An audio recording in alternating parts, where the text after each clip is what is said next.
Programme timeline से गड आऊं आहियां असद मुमताज़। नाज़रीन, मुल्क जो सियासी मुल्क जो मौसम तो सर्द थी रहियो आहे, बल्कि सर्द तरीन थींदो पियो वञे, बल्कि सियासत में गर्मा गर्मी भी वधी रही आहे। अॼु अॻूणे सदर आसिफ अली ज़रदारी अहम इंकशाफ़ कया आहिनि। उन में हिकिड़ो इंकशाफ़ इहो बि आहे त PTI जे दौर में 6 वज़ारतुनि जी आश कई वई ऐं गॾो गॾु इहो पिणु चयो वियो त माइनस आसिफ ज़रदारी ते कमु थींदो।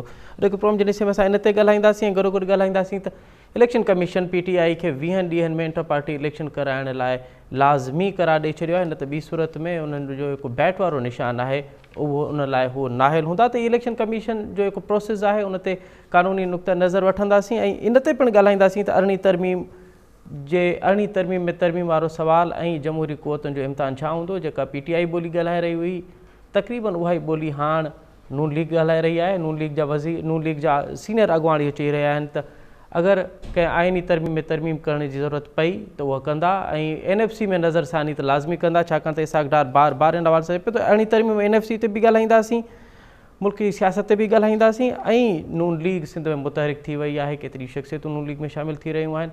नून लीग लाइ सिंध जो चैलेंज कहिड़ो हूंदो ऐं ख़ुदि सिंध जा माण्हू नून लीग जी इन तरह जी पॉलिटिक्स खे क़बूल कंदा ऐं कोन कंदा, इन ते तफ़सीली ॻाल्हायूं था। पर हिन वक़्तु असांखे प्रोग्राम में जॉइन कयो आहे जनाब शुआब ओस्तो साहब, पाण मुल्क जा मुमताज़ कानूनदान आहिनि, तर्ज निगार आहिनि, कॉलमिस्ट आहिनि। ऐं उन सां गॾो गॾु असांखे जॉइन कंदो सीनियर तर्ज निगार ऐं सीनियर सहाफ़ी जनाब सलमान आबिद साहब, ऐं असांखे पीपल्स पार्टी जो सीनियर अॻुवान डॉक्टर सोराब सरकी पिणु जॉइन कंदो। शुआब ओस्तो साहब खां प्रोग्राम जो आगाज़ पिया कयूं। शुआब साहब, प्रोग्राम में ख़ुशि आमदीद सर। महिरबानी साईं। अच्छा शुआब साहब, सभ खां पहिरियों त इहो ॿुधाइजो त अॼु इलेक्शन कमीशन जेको महफ़ूज़ कयल फ़ैसिलो हो उहो ॿुधाए छॾियो आहे, उहो इहो आहे त 20 ॾींहंनि में लाज़मी इंटर पार्टी इलेक्शन कराइणी आहे तहरीक इंसाफ़ खे। ॿी सूरत में जेको बैट वारो निशान आहे उहो उन्हनि खे न मिलंदो ऐं मां सम्झो पिया त बैट जो निशान ॾाढो अहम आहे। ईंदड़ चूंडूं अचण वारियूं आहिनि ऐं बैट खां सवाइ शायदि तहरीक इंसाफ़ खे उहो मेटे न मिले। त प्रोसेस छा हूंदो आहे सर इलेक्शन कमीशन जो जॾहिं को निशान अलॉट थींदो आहे या इन तरह जो फ़ैसिलो हूंदो आहे? एक्चुअली छा आहे साईं, इहो इलेक्शन कमीशन काफ़ी वक़्त खां वठी इहो तनाज़ो पे हलियो ऐं इहो 2000 जेको मूंखे यादि पवे थो त 2021 में ॿिए जेको आहे सो हिननि खे नोटिस मिलियो हुयो त तव्हां इलेक्शन्स करायो, पर उन दौर में हिननि वरी इहा एप्लीकेशन ॾिनी हुई त असांखे टाइम ॾिनो वञे, छाकाणि त असां PTI जे आइन में तरमीम था कयूं। उहो आइन हिननि खे टाइम बि ॾिनो वियो, उनखां पोइ वरी ॿीहरनि खे नोटिस ॾिनो वियो। हिननि वरी हिकिड़ी आइन जी तरमीम हिकिड़ी शिक हिकु ॿ शिक जेको तब्दील करे वरी उहा पेश कई त उहा हिननि एक्सेप्ट न कई, त वरी हिननि खे टाइम ॾिनो वियो PTI खे। त मां सम्झां थो त इहो PTI जे लाइ बि यकीनन हिन वक़्तु हिकिड़ो मसइलो आहे त उन्हनि खे पूरो मौक़ो ॾिनो वियो, छाकाणि त इलेक्टोरल लॉज़ में तव्हांखे इलेक्शन्स कराइणा आहिनि पार्टीअ जे अंदरि ऐं उहा हिकिड़ी एलिजिबिलिटी आहे। इलेक्शन में जेको सिंबल तव्हांखे मिलियो आहे उनजी शिनाख़्त जे मुताबिक़ तव्हांखे तॾहिं ई तव्हां दावेदार थी सघो था जॾहिं तव्हां रूल्स फॉलो कंदव, न त ॿी सूरत में पेनल्टी लॻंदी आहे। ऐं पेनल्टीअ में ज़ाहिर जेको उहो इलेक्शन कमीशन जे सवाबदीद ते आहे, उन में कहिड़े क़िस्म जो उन ते फाइन कहिड़ो पेनल्टी हणी सघे थी, उन जो जेको सिंबल आहे जेको वोट जो बैट उहा बि ख़तमु करे सघनि था, कुझु बि करे सघनि था, छाकाणि त हिन वक़्तु PTI यकीनन हिकिड़े वॾे प्रॉब्लम जो शिकार आहे। हिन जो सियासी जेको नज़र थो अचे असरु उहो इहो थींदो जो जेकॾहिं इलेक्शन थियनि था त हिकिड़ी अहिड़ी पार्टी जंहिंजो चेयरमैन जेको आहे जेल में आहे, हिन जी क़यादत सॼी जेका या त मफ़रूज़ आहे या जेल में आहे, त उहे चाहिनि था त अहिड़ा माण्हू अंदरि अचनि जेके नवां हुजनि ऐं पार्टी जी हिकिड़ी ॼण त हिकिड़ो नई शिकिल पैदा थिए ऐं पार्टी जे अंदरि ज़ाहिर भञटराह थींदी। इलेक्शन में हमेशह तव्हांखे ख़बर आहे त भञटराह थींदी आहे, कुझु माण्हू ख़ुशि न हूंदा आहिनि। ॿियो त इलेक्शन केरु कराईंदो, हिन वक़्तु सॼी हिननि जी जेका क़यादत आहे उहा या त जेल में आहे ॿाहिरि आहे, इन करे उहो PTI जे लाइ बि ॾाढो ॾुखियो आहे हिन वक़्तु इहो इन मुख़्तसिर वक़्त में इलेक्शन्स कराए। छो हाणे ॾिसजे त पोइ वरी हे यकीनन इनखे चैलेंज कंदा। जी सर, उन्हनि PTI जा अॻुवान चवनि था त हीउ जेको फ़ैसिलो आहे उहो ग़ैर मुनसिफ़ाणो आहे, हिनखे चैलेंज कबो ऐं चैलेंज उन्हनि खे राइट पियो आहे। पर शुआब साहब, हिकिड़ो बहस काफ़ी ॾींहंनि खां हले पियो ऐं इहे तजिया बि थियनि पिया त न सिर्फ़ PTI चेयरमैन इलेक्शन जी प्रोसेस खां ॿाहिरि हूंदो बल्कि PTI ख़ुदि जेका आहे पार्टी इलेक्शन प्रोसेस खां ॿाहिरि हूंदी। त हाणे फ़ैसिलो इलेक्शन कमीशन खे कहिड़ो ॾियणो आहे या कोर्टूं कहिड़ी था कनि उहो त पंहिंजी जाइ ते, पर अगरि बैट जे निशान खां सिवा तहरीक इंसाफ़ जा अॻुवान चूंड विढ़ंदा त यकीन उहो पोइ इंडिविजुअल कैपेसिटी में सम्झो वेंदो ऐं अगरि उहो खटे बि आया त पोइ हुन ते पार्टी जेके रूल्स आहिनि उहे लागू न थींदा। तव्हां छा था सम्झो सर, हीअ छा हाणे खां शुरूआति थी चुकी आहे प्रोसेस मां आउट करण जी? सर इन में त कोई शक ई कोन्हे, बिल्कुलु PTI खे बिल्कुलु दीवार सां लॻायो वियो आहे। PTI जे जेके 100 नंबर जेकी लेवल आहे लीडरशिप जी उनखे बि जेको आहे बख़्शण लाइ तयारु न आहे। जी सर, या त इहो फ़ैसिलो थी चुको आहे, कुझु बि थी पवे PTI ऐं इमरान ख़ान जी सर, इहे गॾु नथा रही सघनि, एटलीस्ट कुझु वक़्त लाइ त ईअं ई हलंदो। ऐं इहा का हैरत जी ॻाल्हि कोन्हे, इन खां पहिरियों इहो कंहिं ज़माने में पीपल्स पार्टी सां बि थी चुको आहे। इन खां पोइ तव्हांखे यादि आहे त नवाज़ शरीफ़ सां बि इहो थी चुको आहे। जी सर, ऐं माइनस नवाज़ शरीफ़ जी ॻाल्हि थींदी हुई, ज़रदारी माइनस ज़रदारी जी ॻाल्हि थींदी रही आहे, हाणे माइनस इमरान ख़ान आहे। ऐं क़ुवतूं जेके इन सॼे अमल में हमेशह जेके मुतहरिक रहियूं आहिनि अॼु बि उहे ई क़ुवतूं आहिनि। ठीकु, सो असांजी तारीख़ त बजाए अॻिते वधण जे पई वरजाए बि आहे, वरी तारीख़ मुसलसल पई जेको आहे सो रिपीट थी थिए। ठीकु, इन करे इहो तव्हांजी ॻाल्हि बिल्कुलु सही आहे त PTI खे बिल्कुलु हे कोशिशि था कनि त स्मैश कजे, ख़तमु कजे जी, ऐं हुनजी शिनाख़्त खे ई ख़तमु करे छॾिजे। जी, छाकाणि त जेकॾहिं PTI जो थोरो घणो बि असरु आहे त उहो मुस्लिम लीग नवाज़ खे जेको आहे पंजाब में टफ टाइम ॾेई सघनि था। जेकॾहिं PTI 30-40 सीटूं खणी थी अचे पंजाब में त हिननि जे लाइ ॾुखियो थींदो पोइ। त हुनजे करे हे चाहिनि था त PTI बिल्कुलु PTI जो नालो ई न हुजे, PTI खे बिल्कुलु यानी इलेक्शन जे प्रोसेस में हुजण जे बावजूद बि नज़र न अचे। ठीकु, उन करे जेके बि कानूनी ऐं अदालती ऐं जेके एडमिनिस्ट्रेटिव मेजर्स आहिनि उहे सभु इस्तेमालु थियनि था, बशमूल उन्हनि जे माण्हुनि खे गुम करणु, उन्हनि खे जेको आहे सो लापता करे छॾणु, उन्हनि खे गिरफ़्तार करणु, उन्हनि खे मुख़्तलिफ़ क़िस्म जे जेको आहे डिटेंशन्स में हुन में रखी जेको आहे सो उन्हनि खे अंदरि रखणु जेल में। हाणे इहो ॾिसूं त छा हिन जो रिएक्शन अॻिते हली छा थो थिए। इन सां नवाज़ शरीफ़ जी जेका इलेक्शन आहे उनजी ख़ुदि लेजिटिमेसीअ ते बि सुवाल पैदा थींदा।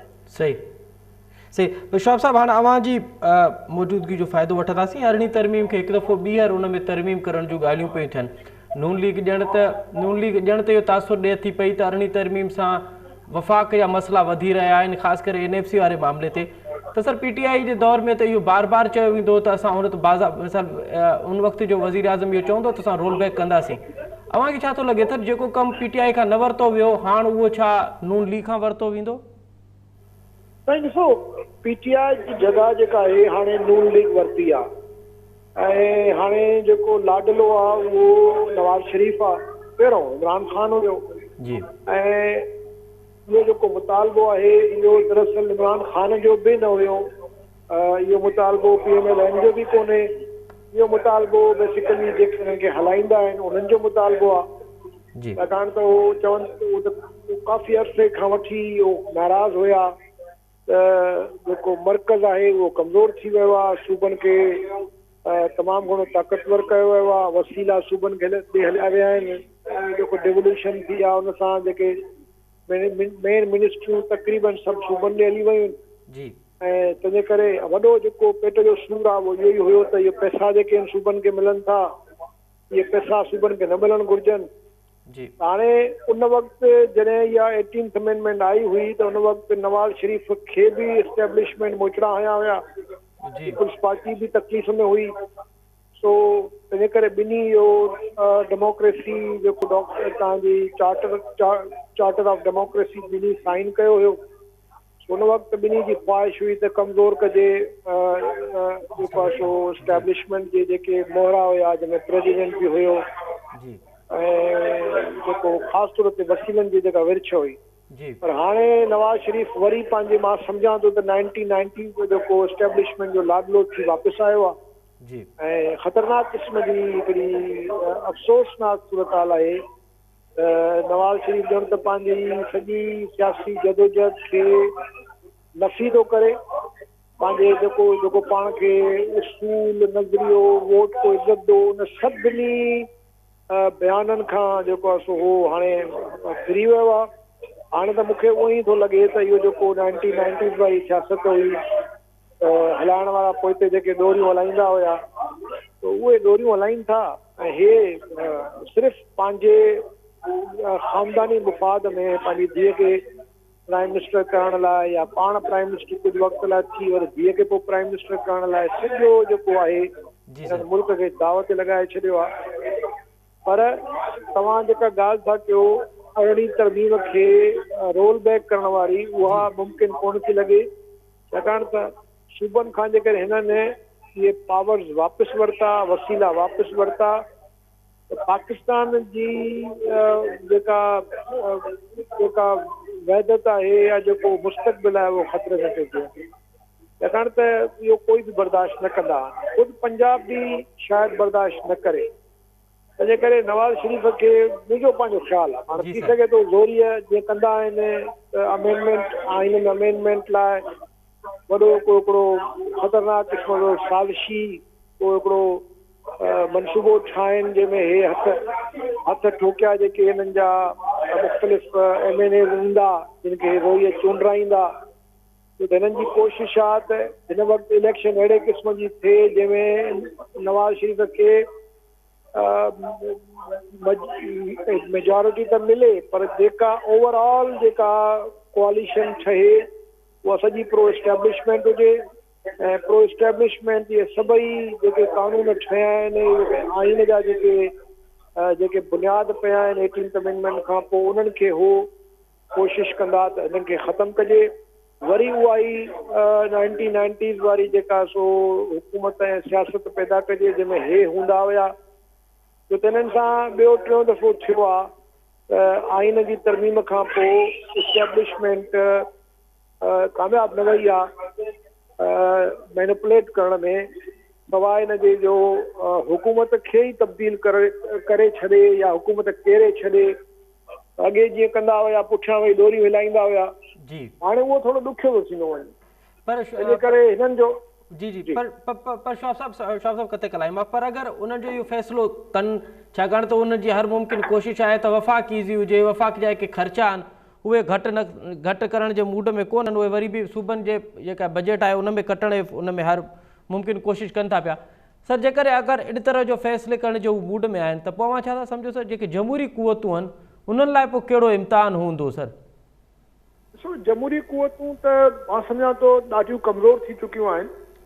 इहा हिकिड़ी सितम ज़रीफ़ी आहे त आवाम जेको आहे उहो हिन वक़्तु इज्तिमाही तौर ते जेको जमहूरियत जे हक़ में निकितल आहे, जमहूरियत जे हक़ में आहे, पर जेके अवामी नुमाइंदा आहिनि बशमूल नवाज़ लीग जे ऐं ज़रदारी लीग जे इहे सभु जा सभु प्रो एस्टेब्लिशमेंट आहिनि। हिननि खे पंहिंजी पावर जी जेको आहे सो पंहिंजा पावर पंहिंजी जेके उन्हनि जा ज़ाती ऐं उन्हनि जा जेके जमायती जेके मुफ़ाद आहिनि उन जे लाइ उहो सभु कुझु करण लाइ तयारु थी था वञनि। तंहिंजे करे इहो ईंदड़ वक़्तु जेको आहे उहो मां सम्झां थो त ॾाढो ॾुखियो थी सघे थो। मुल्क जे आइनी जमहूरी ख़ासि तौर ते जेको मुस्तक़बिल आहे उन हवाले सां, छो त हिननि खे जेका अरिड़हीं तरमीम आहे उहा पहिरें ॾींहं खां वठी क़बूल कोन हुई, पर हाणे हिननि कोशिशि त ॾाढी कई। हाणे मां सम्झां थो जेको पैकेज डील थियो आहे जंहिंमें नवाज़ लीग सां हिननि जी ॻाल्हि ॿोल थी आहे उन में इहो बि डील थियो आहे त तव्हांखे फलाणो कानून आइन तब्दील करिणो आहे, जंहिंमें ख़ासि तौर ते इहो जेको 57% जेको ॾियनि था सूबनि खे नाणे जी विच, ऐं तव्हां ॾिसो त 7 एवार्ड खां पोइ तक़रीबन 10 साल थी विया आहिनि, बल्कि 13 साल थी विया आहिनि त हिननि ॿियो एवार्ड अञा ताईं ॾिनो कोन्हे। आइन में लिखियल आहे त हिननि खे जेको 7हों अवार्ड जेको आहे या जेको बि अवार्ड हूंदो उन खां वधीक ई ॾियणो आहे, उन खां घटि न ॾियणो। बिल्कुल माज़ी आ रही आइन जी तरमीम जे लाइ जेको आहे सो कोशिशि कंदा ऐं उन में मूंखे जेको ख़ौफ़ आहे जी सर दावा त वॾा था कनि पीपल्स पार्टी वारा त असां जेको आहे सो न करणु ॾींदासीं पर मूंखे ऐन वक़्त ते जीअं कंदा आहिनि त मूंखे हिन में शदीद ख़ौफ़ बि आहे ऐं जेको आहे सो हिकिड़ो तहफ़ुज़ आहे त हे इहो करण में बि देरि न कंदा जेकॾहिं हिन जी पंहिंजी हुकूमत जो मसइलो हूंदो। वॾी महिरबानी शुआब हुसो साहब ॾाढो तफ़सीली तौर ते पंहिंजो नुक़्ते नज़र पेश कयो अरिड़हीं तरमीम जे हवाले सां। इलेक्शन कमीशन अॼु PTI जेको चूंड निशान आहे बैट उन हवाले सां उनखे चयो आहे त 20 ॾींहंनि में उहो लाज़मी तौर ते इंटर पार्टी इलेक्शन कराइनि, न त ॿी सूरत में बैट वारे निशान खां उहो नाहिल सम्झा वेंदा। प्रोग्राम में अॻिते वधूं था पिया। हीअं अॼु आसिफ़ अली ज़रदारी ॾाढा अहम इंकिशाफ़ कया आहिनि। हिकिड़ो इंकिशाफ़ इहो बि हो त PTI जे दौर में 6 वज़ारतुनि जी आछ कई वई ऐं इहो बि चयो वियो त माइनस आसिफ़ ज़रदारी ते उन ते कमु कयो वेंदो। हिन ते तजियो वठंदासीं। असांखे प्रोग्राम में जॉइन कयो आहे मुल्क जो मुमताज़ तजिए निगार कॉलमिस्ट ऐं मुसनिफ़ जनाब सलमान आबिद साहब। सलमान आबिद साहब प्रोग्राम में खुश आमदीद सर। जी वालेकुम सलाम।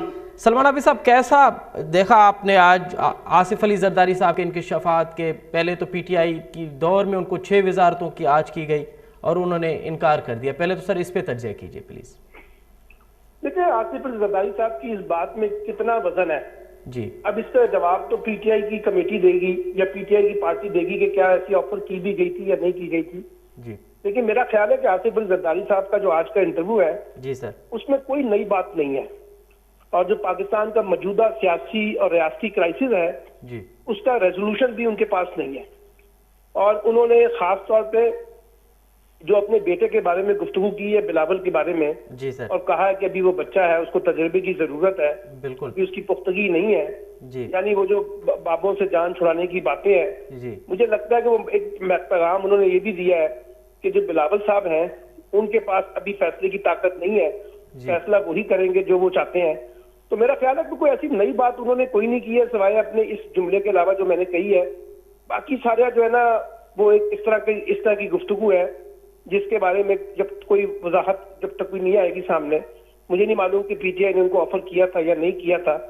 लेकिन सवाल ये कि आज जो पाकिस्तान की सियासत जहाँ खड़ी है जी सर, वहाँ पीपल्स पार्टी का रोल क्या बनता है जी, और पीपल्स पार्टी कहाँ किस तरह से इस सारे क्राइसिस को रिजॉल्व करना चाहती है, वो सवालात हैं जिनका जवाब तो नहीं आ सका।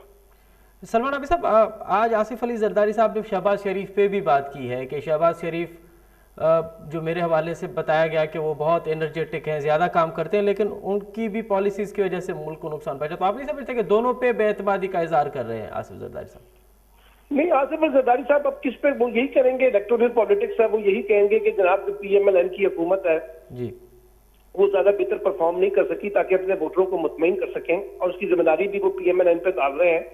असल में तो ज़रदारी साहब तो ये समझ रहे थे कि 2023-24 के इलेक्शन में पीपल्स पार्टी का जो इक़्तिदार का हिस्सा वो बढ़ेगा, पंजाब में और KPK में उनको रोल मिलेगा, लेकिन पंजाब में भी उनको रोल नहीं मिल सका और KPK में भी कोई रोल नहीं मिला अभी तक जी। और ये एक फ्रस्ट्रेशन भी है उनको और लगता है कि नवाज शरीफ साहब के लिए दरबार सजाया गया है और आसिफ अली ज़रदारी साहब जो है वो नवाज शरीफ के मुकाबले में शहबाज शरीफ से ज्यादा कम्फर्ट होंगे जब कभी इलेक्शन के बाद की जो कोलिशन पॉलिटिक्स बनेगी।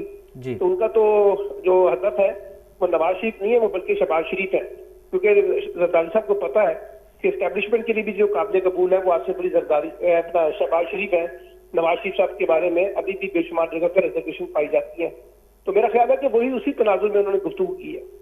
अच्छा, एक और सलमान आबिद साहब, मैं इस पे दोबारा आऊँगा, लेकिन आज जो इलेक्शन कमीशन ने फैसला दिया है कि इंटर पार्टी इलेक्शन लाजमी कराने हैं तहरीक इंसाफ को, दीगर सूरत में वो बैट के निशान के हवाले से नाहिल करार दी जाएंगी, तो आप सर इस फैसले को कैसे देख रहे हैं? क्या इस फैसले को यूँ समझा जाए कि ये शुरुआत है इलेक्शन प्रोसेस से PTI को अलग करने की? सर देखिए, PTI को इलेक्शन प्रोसेस से आउट करने का खेल तो 9 मई के वाकयात के बाद से शुरू हो गया था जी, और फैसल वाडा भी ये पहले कह चुके थे कि जी बंदे का निशान नहीं होगा जी। इलेक्शन कमीशन कौन सा शफाफ इदारा है और कौन सा इतना क्रेडिबल इदारा है जिसके ऊपर बैठ के हम ये बातें करें? ये सब सियासी एजेंडा है जो इस वक्त इमरान खान को बाहर निकालने की कोशिश की जा रही है और बल्कि जो इंट्रा पार्टी इलेक्शन के बारे में भी गुफ्तगू की जा रही है। मतलब ये कि इमरान खान अपनी पार्टी की आदत से दस्तबरदार हो जाए, किसी और को उसे पार्टी का सदर मुंतखब कर ले तो इलेक्शन कमीशन को कोई इतराज नहीं होगा। लेकिन अब इमरान खान करते हैं या नहीं करते हैं ये PTI जाने, उनका काम जाने। लेकिन मसला ये है कि अब जब इलेक्शन शेड्यूल आने में 10-12 दिन रह गए हैं और दिसंबर के पहले हफ्ते में आपने शेड्यूल देना है जी, उस वक्त ये सवाल उठाना इंट्रा पार्टी के कॉन्टेक्स्ट में, ये मैं जाती तौर पर समझता हूँ कि ये सियासी एजेंडा है इसका कोई कानूनी नुक्ता नहीं है। तो आप सब समझ रहे हैं कि इसको चैलेंज करने में कुछ रिलीफ के चांसेस हैं? आपको कोई उम्मीद लग रही है कि देखिए चैलेंज भी करेंगे तो टाइम कितना लेगा चैलेंज करने के बाद, क्योंकि अभी अगले हफ्ते तो 10 दिन के बाद तो इलेक्शन शेड्यूल आना है। अगर आपने 8 फरवरी को इलेक्शन करवाने हैं जी, तो अगर ये मामला लटक गया तो इसका मतलब है बदले का निशान लटक जाएगा पीटीआई के लिए। तो अब देखना पड़ेगा कि क्या वो 20 दिन के अंदर इलेक्शन, अच्छा इलेक्शन कहाँ कराएं? उनकी पूरी की पूरी पार्टी तो गिरफ्तार है, जेलों में है, यरगमाल है, रुपोश हो चुकी है, तो इंट्रा पार्टी इलेक्शन कहाँ पे होंगे, मुझे बताइए जरा। अच्छा सलमान अभी साहब, बिल्कुल लास्ट में सर एक बताइएगा, आज आसिफ अली जरदारी साहब ने कहा है कि हमने माजी में सपोर्ट किया नून लीग को क्योंकि नून लीग की अक्सरियत थी, अब लाजमी नहीं है कि आने वाले इलेक्शन में, आने वाले जो प्रोसेस होगा इक़्तिदार का, उसमें फिर दोबारा सपोर्ट किया जाए। और उन्होंने फिर ऑप्शंस भी बताए कि पीपल्स पार्टी है, इंडिविजुअल्स हैं, दीगर मामलात है। तो सर आपको क्या लगता है कि ये जो फार्मूला आसिफ जरदारी साहब दे रहे हैं, क्या ये मुमकिन भी है इस स्ट्रक्चर में जहां पीटीआई के साथ ये मामलात हों और तहरीक इंसाफ और नून लीग को लेवल प्लेइंग फील्ड ज्यादा मिले? पार्टी ने आगे बढ़ना है और कोई कोलिशन बेस्ड गवर्नमेंट का मॉडल होगा जी, तो एक जमात उनको चाहिए ना, मुस्लिम लीग नून या पीटीआई जी। तो अगर पीटीआई भी नहीं आती और पीएमएलएन भी नहीं आती तो आसिफ अली जरदारी साहब कहाँ अपना ढोल बजाएंगे? तो इसलिए देखना ये होगा कि जो दो मेन स्ट्रीम पॉलिटिकल पार्टियां हैं उनमें से कौन सी जमात उनके साथ खड़ी होती है, एक बात। दूसरी बात यह है कि पीपल्स पार्टी जो है वो तो अभी तक तो इंटीरियर सिंध तक हमें नजर आ रही है ना, अब उसका कोई रोल बाकी सूबों में कहीं नजर आता है तो वो देखना पड़ेगा। और ये कोई बईद नहीं है कि इलेक्शन के बाद आपको शायद दोबारा पीएमएलएन और पीपल्स पार्टी और यही पीडीएम की जमातें जो है मिलकर कोलिशन गवर्नमेंट भी बना रही हो, कोई ऐसा मसला नहीं है। बहुत शुक्रिया सलमान आबिद साहब, बड़ा तफसीली तौर पे अपने नुक्ता नज़र से हमें आगाह किया। नज़र प्रोग्राम में अॻिते वधूं था पिया। नून लीग सिंध में मुतहरिक थी वई आहे। अॼु अॻूणो सूबाई वज़ीर जदून ऐं तेगो खान तेगवाणी जेको आहे उहो नून लीग में शामिल थिया आहिनि। नून लीग कोई महाज़ जोड़े पई पीपल्स पार्टी के ख़िलाफ़, पीपल्स पार्टी उन लाइ केतिरी तैयार आहे? जीडीए सां गॾिजी, एमक्यूएम सां गॾिजी, जेयूआई सां गॾिजी, छा नून लीग सिंध जो मैदान मारे सके थी पई? ऐं नून पीपल्स पार्टी तमाम तर मामले खे कीअं पई ॾिसे? प्रोग्राम के हिन हिस्से में असां इन ते ॻाल्हाईंदासीं। असांखे जॉइन कयो आहे डॉक्टर सोराब सरकी साहब, पाण पीपल्स पार्टी जा सीनियर अॻवान आहिनि, केतिरा ई भेरा सूबाई असेंबली जा मेंबर रहिया आहिनि, सूबाई वज़ीर रहिया आहिनि। डॉक्टर साहब प्रोग्राम में खुश आमदीद सर। डॉक्टर साहब प्रोग्राम में खुश आमदीद सर, मुझे आवाज़ अवां ते अचे पियो?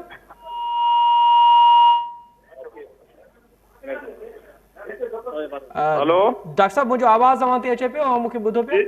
हाँ अचे पियो। जी जी। अच्छा डॉक्टर साहब हाणे इहो ॿुधायो जो सभ खां पहिरियां त अॼु नून लीग ॼण त पीपल्स पार्टी जो 2 विकेटूं केरियूं आहिनि। हिकिड़ो पीपल्स पार्टी जो हमदर्द सम्झ वेंदो तेगो खान तेगवाणी, ॿियो त सूबाई वज़ीर अवां जो रहियो आहे। कीअं पिया ॾिसो नून लीग हर ॾींहुं अवां जी हिकिड़ी विकेट किराईंदी पई वञे, पोइ विकेट वॾी आहे या नंढी आहे? कहिड़ो सूबाई वज़ीर रहियो आहे? सर जदून साहब। हेलो जी सर जदून साहब। सर बिल्कुलु जेके हिते माण्हू जेके आहिनि असां वटि अकोमोडेट नथा थियनि, उन्हनि खे जेकॾहिं इलेक्शन विढ़णी आहे ज़रूरु कंहिं न कंहिं पार्टी में वेंदा जी। अदरवाइज़ को अहिड़ो जेको सीरियस को माण्हू हुजे या अञा उनखे पंहिंजे तक में पज़ीराई हुजे या वरी मज़बूत हुजे, पीपल्स पार्टी जो जेन्युइन वर्कर हुजे या उन जो को कैंडिडेट हुजे, उहो त कोई न वियो आहे। बाक़ी हाणे जेके एडजस्ट न थींदा मुमकिन आहे उहे पॉसिबिलिटी आहे त जेको माहौल हले थो, चवनि था नून लीग सां डील थी विया आहिनि या ते मथां माण्हू वञनि पर हिन खे मिलंदो कुझु बि कोन। पर सर अवां नथा सम्झो तेगो खान तेगवाणी खे अवां न पिया सम्झो त असर या का एॾी वॾी एॾो वॾो मसइलो न थींदो पीपल्स पार्टी लाइ? कोई मसइलो न थींदो। तेगो खान इलेक्शन विढ़ंदो, ख़बर पइजी वेंदी, तव्हांखे पाण खे अंदाज़ो थी वेंदो। अवां भला तेगो खान जी नून लीग में शमूलियत खे कीअं पिया ॾिसो? मां उन ते हाणे कहिड़ो तबसरो कयां? तेगो खान पहिरियों दफ़ो इहो इलेक्शन विढ़ण जी तयारी करे पियो ऐं इलेक्शन विढ़े, ख़बर पइजी वेंदी, रिज़ल्ट अची वेंदो खां जॾहिं इलेक्शन शुरू थी। अच्छा हे को पहिरियों मामिलो न आहे सरकी साहब जो अवां मिसाल नून लीग को महाज़ जोड़ियो हुजे, माज़ी में भी महाज़ जोड़िया आहिनि, पर हिन भेरे जेको इन तमाम तर मामले खे टैकल पियो करे या अॻवाणी पियो करे वो को सियासतदान भी कोन्हे, वो हिकिड़ो ब्यूरोक्रेट, रिटायर्ड ब्यूरोक्रेट आहे ऐं उहो हर रोज़ हिकु अहिड़े सियासतदान सां मिले थो पियो जेको हिकिड़ी नई ख़बर पई जोड़े। तव्हां नथा सम्झो त जेको तासुर ॾिनो पियो वञे त मिसाल शिराज़ी पीपल्स पार्टी खां जुदा थियण वारा आहिनि ऐं ॿिया बि खोड़ सारियूं शख़्सियतूं आहिनि, त अगरि उहे इलेक्टेबिल्स जिन्हनि ते पीपल्स पार्टी सम्झे पई त उहे ज़िला खटे ईंदा ऐं उहे अगरि पीपल्स पार्टी खां जुदा थींदा त पोइ त मसइलो थींदो सर। कोन थींदो इंशाल्लाह ताला, अहिड़ी ॻाल्हि कोन्हे, को फ़र्क़ु न पवंदो। अवां पूरी उम्मीद आयो त पीपल्स पार्टी खे को वॾो लोॾो अचण वारो न आहे? न, कोई बि न आहे, कोई बि न आहे। अच्छा, पोइ भला पीपल्स पार्टी जॾहिं चूंडुनि में वेंदी त सर पीपल्स पार्टी वटि छा सिर्फ़ु इहे ॾेखारणा हूंदो त इहे असां वटि इलेक्टेबल्स आहिनि या कुझु ॿी का कारकर्दगी बि हूंदी? पाकिस्तान पीपल्स पार्टी अवामी पार्टी आहे, 15 साल हुकूमत कई आहे, एॾी सारी डेवलपमेंट कराई आहे, कमु करायो आहे, ऐं पाकिस्तान पीपल्स पार्टी जे मुक़ाबले में सभु जेके बि मुखालिफ़ क़ुवतूं आहिनि हमेशह गॾु थियूं आहिनि, हमेशह उन्हनि खे शिकस्त आई आहे, ऐं हाणे बि इंशाल्लाह ताला उन्हनि खे शिकस्त थींदी, अहिड़ी का ॻाल्हि ई कोन्हे। बाक़ी हिकिड़ो हर कंहिंजो फंडामेंटल राइट आहे, जेकॾहिं पॉलिटिक्स करनि था करनि, सदा मिलनि, उन में कहिड़ी ॻाल्हि आहे। ये ठीकु आहे त पॉलिटिक्स करणु घुरिजे, पर साॻी वक़्त ते पीपल्स पार्टी खे बि सर इहे सवाल ज़रूरु उथंदा त 15 साल में जेका ॻाल्हि बार बार बशीर कुरैशी करे थो पियो त 15 सालनि जो त कम अज़ कम पीपल्स पार्टी ॿुधाए न उन्हनि छा कयो आहे?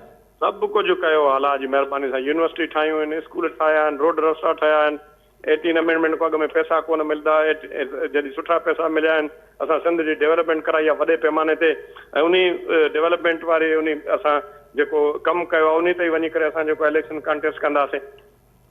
सर मिसाल तौर ते के वॾा प्रोजेक्ट्स जेके अवां ॿुधायो त पीपल्स पार्टी जे दौर में के 15 सालनि जे दौर में को वॾो मेगा प्रोजेक्ट सिंध खे अवां ॾिनो हुजे? मेगा प्रोजेक्ट जेके आहिनि, तव्हां जेके बि माना तव्हांखे जेके district to district road Sindh में बिल्कुलु हुया ई कोन, हुया बि त 10-12 फुट आहे, 18-24 फुट असां उहे जेके रोड ॾिनासीं।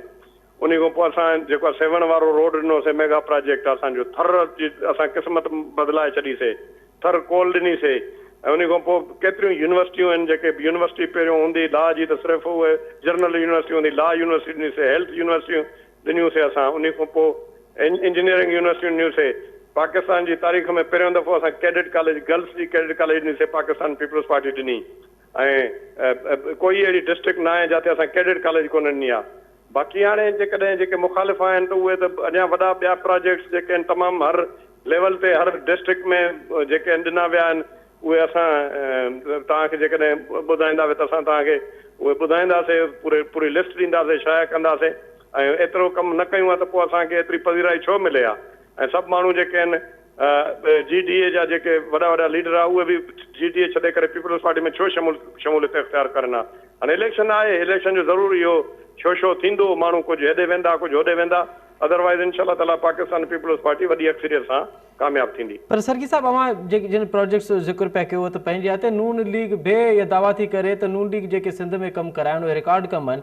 मिसाल हैदराबाद ऐं कराची मोटरवे चवनि था उन्हनि ॾिनो आहे, सखर मुल्तान मोटरवे उन्हनि ॾिनो आहे, हैदराबाद सखर मोटरवे जो जेको कमु हले थो पियो उन चवनि था उन्हनि में किरदारु आहे। त इहो त ख़ैर आवाम फ़ैसिलो कंदी, पर थरकोल जो अवां ज़िक्र कयो, नवाज़ शरीफ़ जे थरकोल जो ज़िक्र कयो आहे। नवाज़ शरीफ़ चए पियो त 50 साल खां ॿुधंदा पिया अचूं, कमु असां कयोसीं थरकोल में, उनजो क्रेडिट पीपल्स पार्टी पे खणे।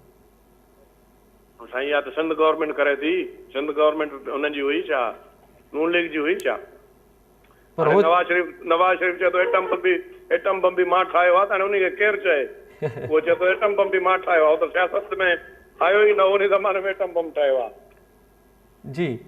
पर हो चए थो त छा चई सघूं था, तव्हां पाण ॿुधायो न, उन ते त तबसरो ई नथा करे सघूं न। जेकॾहिं हाणे उहो चए थो त सी पैक बि मां कयो जी, सुभाणे चए त ईरान वारी जेकी गैस वारी जेको पाइप अचे पियो उहो बि मां कयो, त पोइ उनखे छा करे सघिजे थो? गवादर जी या सी पैक कुदरती उनजी हुकूमत में पहिरियों माइदा करे आयो ज़रदारी साहब, पोइ उनजी हुकूमत में आया, जेको कुझु ॾिनो आहे पाकिस्तान जे आइन खां वठी, ऐं उन खां पोइ जेको डेवलपमेंट आहे, जेके बि तव्हांखे हेवी मशीनरी आहे या जेको मिसाइल टेक्नोलॉजी आहे, बम आहे, 73 जो आइन आहे, ऐं बेनज़ीर इनकम सपोर्ट प्रोग्राम आहे, जेकॾहिं के प्रोग्राम ॾिना आहिनि त पाकिस्तान पीपल्स पार्टी अवामी पार्टी ॾिना आहिनि न। हिकिड़ो रोड मोटरवे ठाहे करे उहो बि लाहो रखूं, ऐं इस्लामाबाद ताईं उहो उनखे कैश कराइनि था। ॿियो जेको आहे हिननि पोएं दफ़े जेको आहे इहो हे जेके इहा मेट्रो बस जेके हलायूं लाहौर में ऐं इस्लामाबाद में, ॿियो कहिड़ो कमु कयो अथऊं? तव्हां उहो त ॿुधायो न। बाक़ी हाणे पराया कम पंहिंजे खाते में विझण मुनासिबु न आहे। अच्छा सरगी साहब, हाणे हिन ते बि ज़रूरु राय ॾिजो, छाकाणि त बहस हींअर खां ई शुरू थी चुको आहे त जेको कमु ताक़तवर क़ुवतूं तहरीक इंसाफ़ खां न वठी सघियूं, उन्हनि जी ख़्वाहिशुनि जे बावजूदु ऐं तहरीक इंसाफ़ जी कोशिशुनि जे बावजूदु, उहो कमु नून लीग खां वरितो वेंदो, ऐं उहो कमु आहे 18वीं तरमीम में तरमीम वारो मामिलो। पीपल्स पार्टी पंहिंजी सॼी पॉलिटिक्स में जेको सभ खां वॾो अगरि कमु सम्झंदी आहे त उहो इहो आहे त उन 18वीं तरमीम पास कराई, ऐं जेको यकीनन हिकिड़ो वॾो क्रेडिट बि आहे। जेकॾहिं 18वीं तरमीम में सुभाणे तरमीम जो फ़ैसिलो थिए थो पियो त पोइ पीपल्स पार्टी किथे बीठी हूंदी सर? बिल्कुलु इंशाल्लाह इहो असां करणु न ॾींदासीं। इहो 73 जे आइन में शेख ज़ुल्फ़िकार अली भुट्टो साहब इहो ॾेई वियो ऐं उनखे पाकिस्तान पीपल्स पार्टी पाए तकमील ते पहुचायो। उन में नून लीग वारनि पाण सहकार कयो। हाणे मूंखे तव्हां ॿुधायो, हाणे इहे सुभाणे जेको आहे इहो मोहम्मद नवाज़ शरीफ़ MQM सां मिली करे अहिड़े क़िस्म जा बयान ॾिए थो, इन खे तव्हां मूंखे ॿुधायो त पंजाब में बि सेंट्रल में बि जेकॾहिं तव्हां इमरान ख़ान खे छॾियो त पोइ ख़बर पवंदी त केतिरे ॾींहं सौ आहे। हे त पाण इलेक्शन खां भॼनि था, इहे त इलेक्शन करण जे मूड में बि न आहिनि, इलेक्शन खां भॼनि था। इहे छा इलेक्शन विढ़ंदा? इहे सिर्फ़ु इन्हनि जूं हिकिड़ियूं दवाऊं आहिनि, अदरवाइज़ जेको आहे उन्हनि में का सदाकत कोन्हे ऐं हर को माण्हू सम्झे थो जंहिं जेकी ख़िदमत कई आहे, कमु कयो आहे। बाक़ी ईअं पंहिंजे ज़ोरी पाण खे चवणु त इहे मां ॾिनी आहे त मां सम्झां थो इहो नामुनासिबु आहे। अच्छा सरकी साहब, अगर चो पिया त इलेक्शन खां भॼनि था पिया, सेंट्रल पंजाब जो ज़िक्र कयो, त छा उन जो सबबु तहरीक इंसाफ़ जो चेयरमैन आहे, उनजी मक़बूलियत आहे, उतां जी मास मक़बूलियत उन सां गॾु आहे, उहो ख़ौफ़ आहे नून लीग खे? चइनि त ईअं था, ॿुधूं ईअं था, तव्हां बि ॿुधो था। न अवां कीअं पिया सम्झो? छा वाकई अवां सम्झो पिया त तहरीक इंसाफ़ जो गिराफ़ वधण सां? उहे ॿुधाईंदा न इलेक्शन छो न करायूं। हाणे हिन महिल ताईं जेतिरे ताईं बादशाह सलामत मुल्क में अचे जी ऐं उनजा केस ख़तमु थियनि, उनजी बायोमेट्रिक एयरपोर्ट ते वञी करे उते थिए, उन खां पोइ हाणे इहा इलेक्शन कराइणी आहे, अहिड़ी तरीक़े सां 18 अमेंडमेंट ख़तमु कराइणी आहे। इहो मां नथो सम्झां त एतिरो आसान आहे, ईअं मुनासिब बि न आहे। ऐं उन पाण खे वॾो हिकिड़ो नज़रियाती बि चयो मियां साहब जी, ऐं उन सां गॾोगॾु उन पाण खे इहा बि ॻाल्हि कई त वोट खे इज़त ॾियो। पर हाणे जहिड़ा उन जा जेके इहे कम आहिनि उन खे ॾिसी करे वॾो अफ़सोस थो थिए। पर सरकी साहब, जॾहिं मां इहो बार बार इहो पिया चओ त हीअ लाडलो थी आयो आहे ऐं हिनखे का फैसिलिटेशन थिए पई, उहा आम फैसिलिटेशन न आहे ऐं पहिरियां खां ई ॼण त चूंड जा नतीजा तयारु थी विया आहिनि, त पोइ अवां साॻिए वक़्त ते उन्हनि इदारनि ते बि सवाल नथा उथारियो जेके जिन्हनि चयो त असां न्यूट्रल थी विया आहियूं? साईं ॻाल्हि इहा त असां हे तासुर ॾिनि था। हाणे इदारनि में जेकी इहा सूरत हाल जेकी आहे अॻे हली करे ॾिसजे त उन में ज़रूरु जेको आहे असां इहा ॻाल्हि कंदासीं त बाबा मुल्क में जेकॾहिं को सोल्यूशन आहे, मुल्क जो हल आहे, उहे त फेयर एंड फ्री इलेक्शन आहिनि। जेन्युइन माण्हू जेके आहिनि उन्हनि खे तव्हां मौक़ो ॾियो ऐं उहे जेके वोट जी ताक़त ते खटे अचनि उन्हनि खे हुकूमत ॾियो, इहो ई वाहिद हल आहे। बाक़ी इमरान ख़ान वारो तव्हां तजुर्बो कयो, तव्हांजे साम्हूं आहे। सरकी साहब, जेकॾहिं अवां सम्झो पिया त पहिरियां चूंड जा नतीजा तय थी चुका आहिनि ऐं जेको रिज़ल्ट आहे उहो तयारु थी चुको आहे, त पोइ पीपल्स पार्टी उनजे बावजूद बि चूंड विढ़ंदी आहे? चूंड जो जेको बाइकॉट वारो अमल आहे, छा पीपल्स पार्टी उन तरफ़ वेंदी त पहिरियां खां नतीजा? सवाल ई पैदा नथो थिए। मोहतरमा बेनज़ीर भुट्टो चयो जहिड़ी बि सूरत हाल हुजे, अॻे बि मां 85 में बि मां बाइकॉट कयो, मां ग़लति कयो, कंहिं बि सूरत में बाइकॉट न कंदासीं, विढ़ंदासीं। वॾी महिरबानी डॉक्टर सोराब सरकी साहब, ॾाढो तफ़सीली तौर ते पंहिंजो ई पीपल्स पार्टी जो मौक़िफ़ ॾिनो ऐं मुंहिंजो इहो चवणु आहे त हिन भेरे नून लीग चूंड खां हिन वक़्त ताईं बि भॼी रही आहे, छाकाणि त उते ख़ासि करे पंजाब, सेंट्रल पंजाब में जेका मास मक़बूलियत आहे PTI चेयरमैन जी, PTI जी, उनखां हीअ अञा ताईं ॾिनल आहिनि ऐं हीअ लाडलो प्लस थी आयो आहे नवाज़ शरीफ़। ऐं 18 तरमीम जे हवाले सां बि डॉक्टर साहब जो इहो चवणो हो त 18 तरमीम जे बि हवाले सां त 18 तरमीम खे अगरि रोल बैक करणु या हिन में तरमीम करण जो को फ़ैसिलो कयो वियो त उहो जमहूरी क़ुव्वतनि खे ऐं ख़ासि करे पीपल्स पार्टी खे क़बूल न हूंदो। पीपल्स पार्टी नवाज़ सां फाइट कंदी। हाणे ॾिसणो इहो आहे त नून लीग सिंध में मुतहरिक आहे ऐं सिंध में अॼु पीपल्स पार्टी जी अहम विकेट त नून लीग किराइण में कामयाबु थी आहे। ॿियूं जेके ॿियूं जेके ख़बरूं अचनि पियूं त पीपल्स पार्टी जे अंदरि केतिरा इलेक्टेबल्स आहिनि जेके नून लीग सां राब्ते में आहिनि ऐं कुझु ॾींहंनि में के नयूं ख़बरूं अचण वारियूं आहिनि, के नया सरदार, के नया वॾा तो सरदार बि नून लीग में शामिलु थींदा। हाणे ॾिसणो इहो आहे त इलेक्टेबल्स ते बीठल पार्टियूं मुल्क लाइ, क़ौम लाइ ऐं जमहूरियत लाइ केतिरो करे सघनि थियूं, इन में का उमेद बि करणु घुरिजे या इन सां उमेद रखणु जेका आहे उहा फज़ूल आहे। ऐं असुलु जेके क़ुवतूं आहिनि, जेका असुलु अवामी हुकूमत जॾहिं ईंदी तॾहिं अवाम जो को बहितर मुस्तक़बिल थी सघे थो। प्रोग्राम जे वक़्त में ॿुधाइणी थी थो पहुचे। असद मुमताज़ रिठी ॾींदा इजाज़त। सदाईं गॾु।